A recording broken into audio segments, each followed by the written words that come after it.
Banking online and on apps is accelerating. We have Darryl, Knopp, a banking expert from FICO, with us now for what you need to know. Good to see you there. How is banking changing?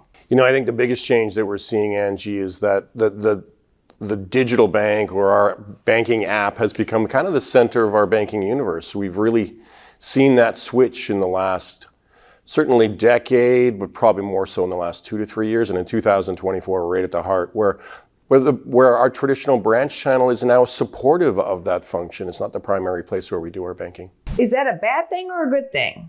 I think it's a good thing. Now, I'm talking this morning to a colleague and said, I've got over 140 banking apps on my phone. I'm quite comfortable in the channel, but I've been working in the banking industry for over 25 years. But I think it's a powerful thing for people.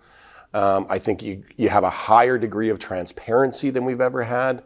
Able to really track your banking and see what's going on in there. What do most Americans want when it comes to banking?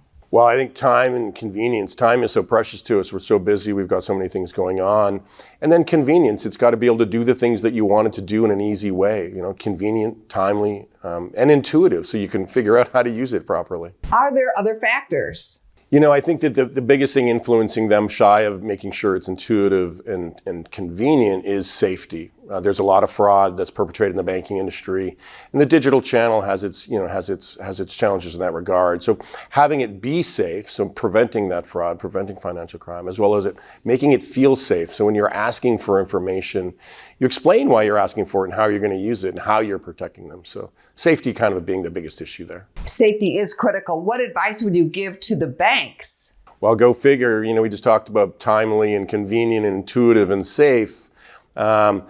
You can't waste people's time. So if you're an existing customer and your bank is applying for something or asking for something and they ask you to put in your address, well, they already have your address. So if they're asking you to do lengthy verification processes when we have these great biometric risk prevention tools within our apps and phones, so it's really wasting their time, making them go through lengthy processes that aren't necessarily intuitive and that aren't really providing much benefit at the heart of it. What can people do to protect themselves and their money? Well, I think definitely making sure that if you're getting emails or texts from your financial institution, that they're actually from your financial institution. I don't click a lot of links that come to me.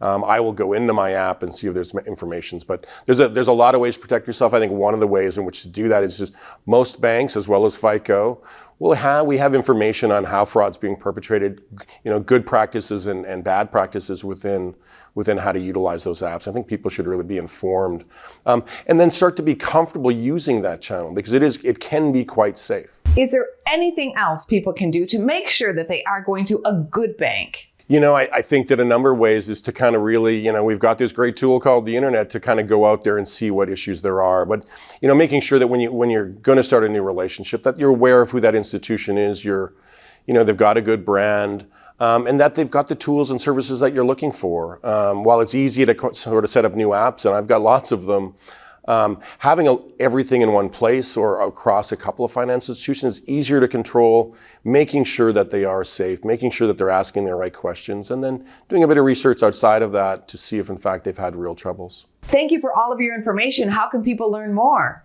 Well, people can learn more by going to FICO.com. There's a great deal of information there on how financial services works, both from a personal perspective as well as for business perspective for bankers out there. Go to businessfirstam.com for where to see our show on TV.